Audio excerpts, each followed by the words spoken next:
Jumpa kembali dengan saya Mr. Robert. Kali ini kita akan belajar formulir dan daftar riwayat hidup. Pelajaran Bahasa Indonesia kelas 6, tema 5, KD 3.6 tentang mencermati petunjuk dan isi teks formulir, pendaftaran, kartu anggota, pengiriman uang melalui bank atau kantor pos, daftar riwayat hidup, dan sebagainya.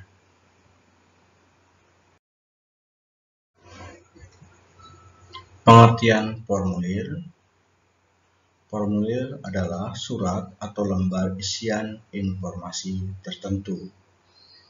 Tujuan menulis formulir adalah untuk memberikan informasi kepada pihak yang membutuhkan.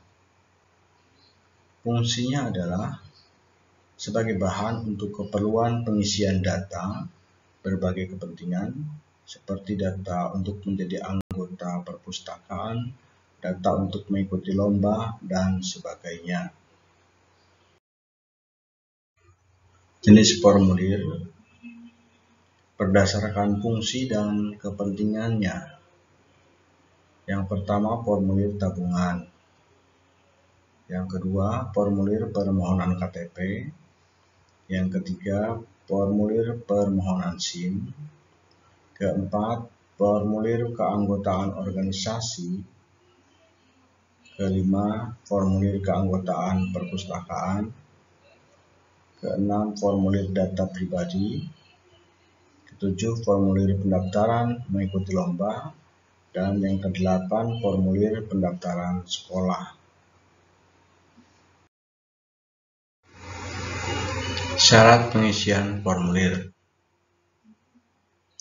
Pengisian formulir harus memenuhi syarat sebagai berikut.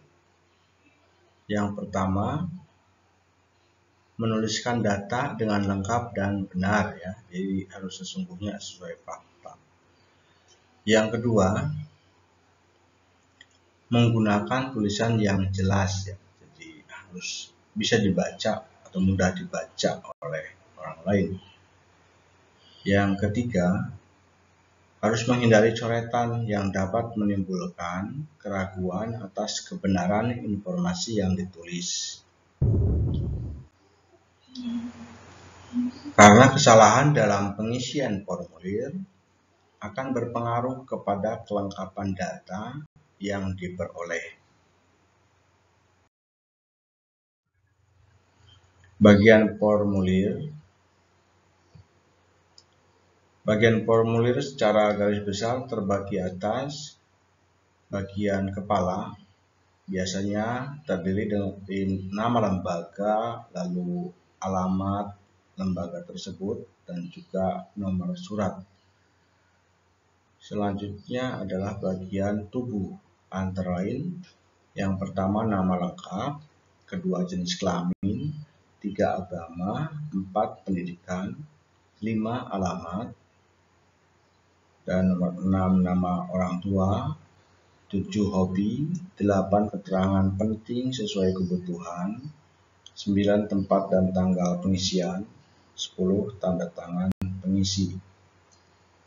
Nah, untuk formulir tersebut bagiannya mungkin saja tidak sama karena disesuaikan dengan data yang dibutuhkan oleh instansi, ya.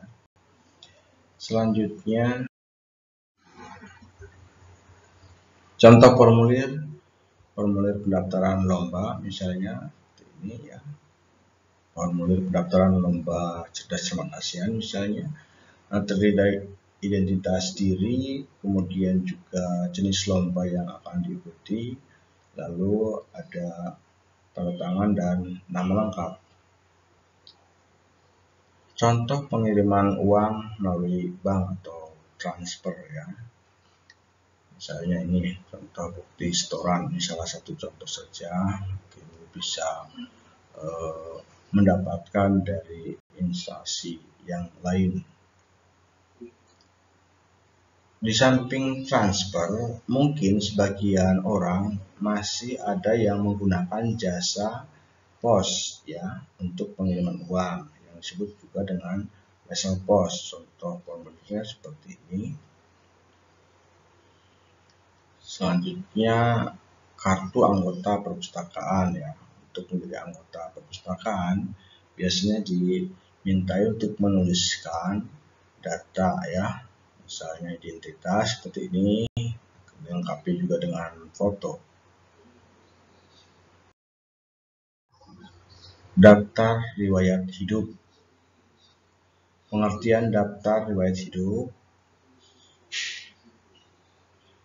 Daftar riwayat hidup itu disebut juga kurikulum vitae atau ada yang pendeknya CP ya, CV.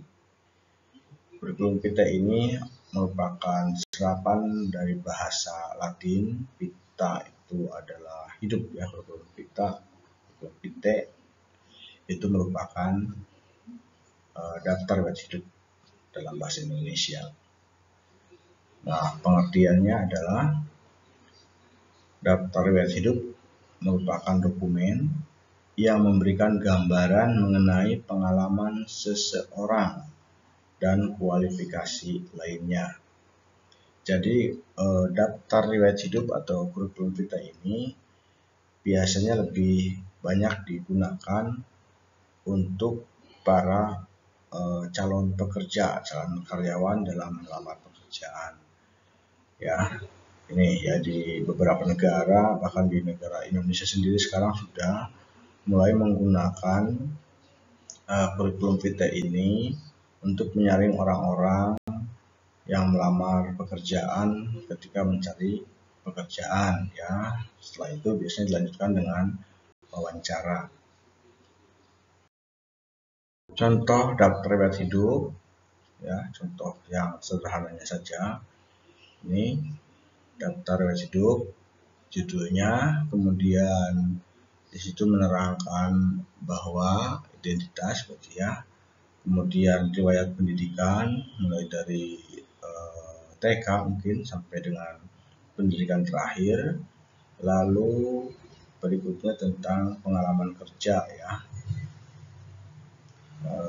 Berikutnya contoh riwayat lebih sederhana lagi ya, dari identitas juga, nama, jenis kelamin, tempat tanggal lahir atau usia, pekerjaan atau jabatan, agama, alamat, telepon atau HP, lalu status perkawinan, dan juga riwayat pendidikan.